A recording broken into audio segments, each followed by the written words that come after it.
Today's video is about bass guitar mixing, and it has nothing to do with EQ, compression levels, or secret amp settings. No, today we're talking about tuning. Specifically what to do if you've already recorded a bass and the intonation was maybe not so great, and now you've got a bass that isn't playing well with the rest of the song. This can cause a lot of issues. So let's say you want to layer the low end of your bass with a synth.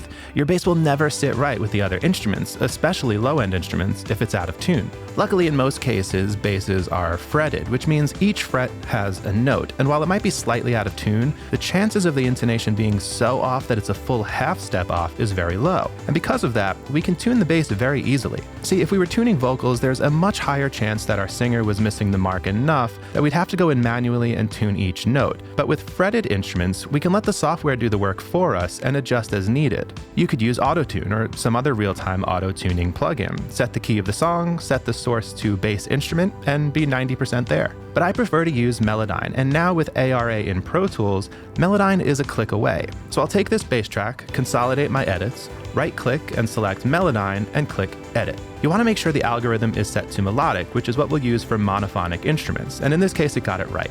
So I'll right-click somewhere here in the Melodyne window, click Select All, and then I'll double-click on one of these notes using the Pitch tool. And now we know that our bass guitar is locked in tune, which is going to give us a super tight low end, especially if we want to layer it with other instruments. And there's actually a really cool, easy way to do that. Now that Melodyne has analyzed the notes, I can extract the MIDI from the bass, and I don't need to play it on a keyboard or write it in manually. So let's right-click on this file and choose Copy Audio as MIDI. I'll keep the algorithm the same, melodic, and click OK. We'll see that it does something and a little status bar goes by quickly, but now there's nothing, and that's because it doesn't make any MIDI or instrument tracks for us. It just copies the MIDI info. So we'll just create a new instrument track to put that on. Now, I know the keyboard shortcut is Command-Shift-N on a Mac, but you could also just go up to Track, New. We'll make it stereo, choose Instrument Track, and I'll call it Sub Bass. And now I'll just right-click on this track and click Paste, or use Command-V, and there's our bass MIDI.